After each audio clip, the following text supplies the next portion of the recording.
Directed by the man who directed one of my favorite movies in the last 5 years, which is Top Gun Maverick. Joseph Krasinski brings us F1. Now, I personally think this movie was fire as hell. I loved the whole point of this movie. Like, I don't think there's like a bad scene in this movie. Not saying that it's perfect, but it's just like racing isn't really my thing. But I really enjoyed this movie. Like Brad Pitt has always been great. He's still great at this age of his career. Damson Idris, fantastic role for him. I hope this opens up more doors for him because this movie's great. Javier Bardem's always a treat to watch, and just want to start by saying that Brad Pitt plays Sonny, uh, um, a, a racer who had a really hard accident way back 30 years ago in the 90s, and is getting his guess his Cinderella story 30 years later, his second shot to really prove who he is. And he just plays that character so well. This old school kiss my backside type dude, but he's got the experience and he is a smart, well established person who just gets the job done. Now, does he have flaws along the way? Absolutely. We find out some of those flaws, but it's nice how they just incorporate him as he's not a terrible person.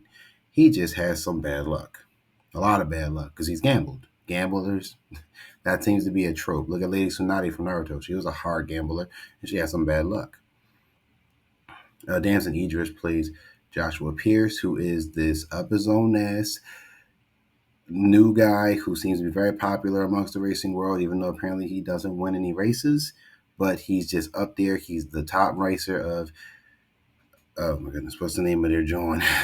Forgets already. But yeah, I had a treat to see this movie earlier than most people. I mean, there's people who saw it earlier than I did. So, but I got to see it early. There was like an early IMAX screening event, and I really enjoyed this movie. It's just a great time at the cinema. It has that Top Gun Maverick effect. You can tell this movie is by Joseph Krasinski. The character dynamic between Joshua and Sonny is kind of the same between Maverick and Goose Rooster. My bad, fuck that up. Between Maverick and Rooster. And their dynamic is not exactly the same, but the way they kind of interact with each other feels a little bit like the same.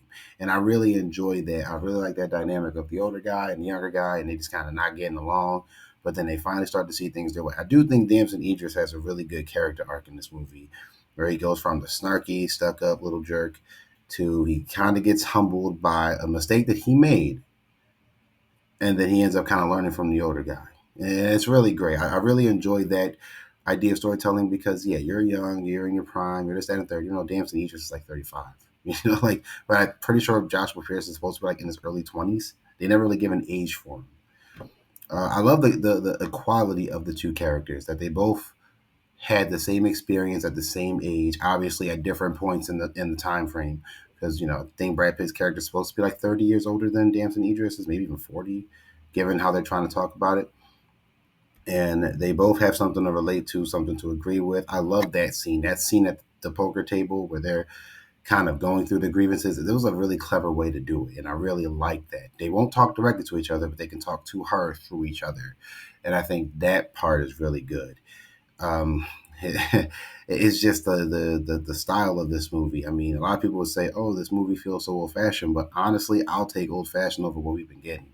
That movie felt like a breath of fresh air, just like a lot of movies this year did. I know some people would say the movies of 2025. So honestly, I think the average for 2025 is better than I would say the average for 2025 is way better than the average 2024 or even 2023 movie. I'm just saying, I mean, Across the Spider Verse is beautiful. Mission Impossible, Dead Reckoning was beautiful, but I think this year just has some really good, hard hitting movies that I think we need to see to understand where cinema is kind of going and kind of coming back to. But this movie did something that just felt so real. Like I was in the movie theater, like, damn, I don't even like racing movies, but this joint is crazy. And I enjoyed seeing the fact that Joe Krasinski shot this the same way he shot Top Gun Maverick.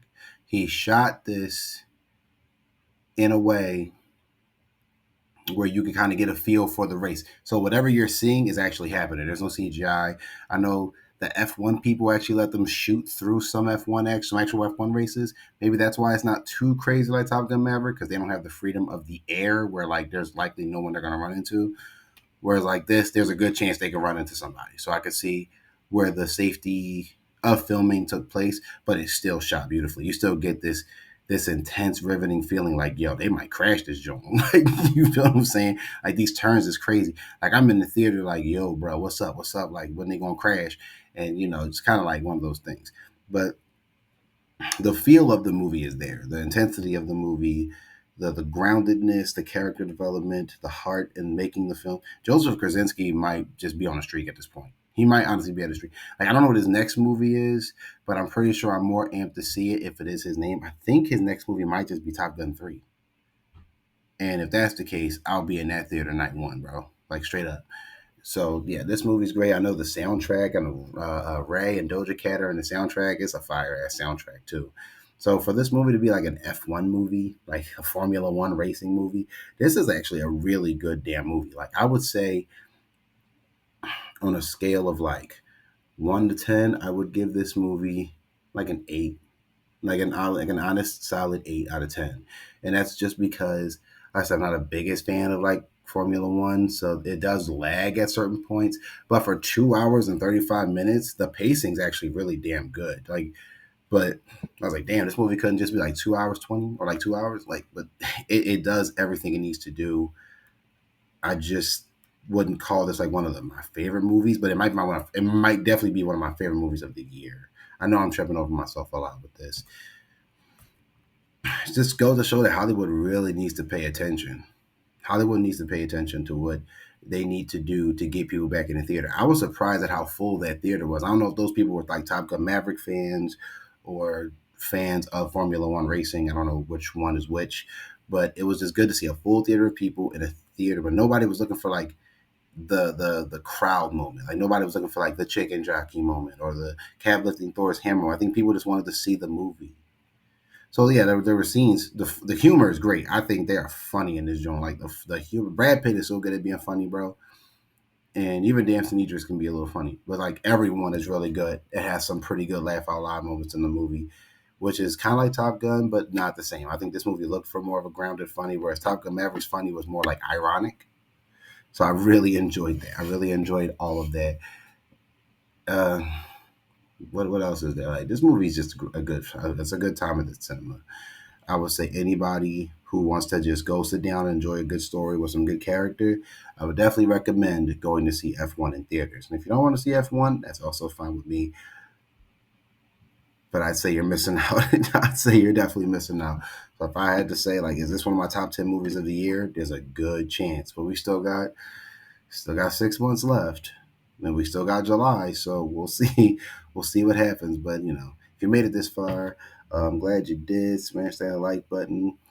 So comment and subscribe for more. I will definitely see y'all on the next one.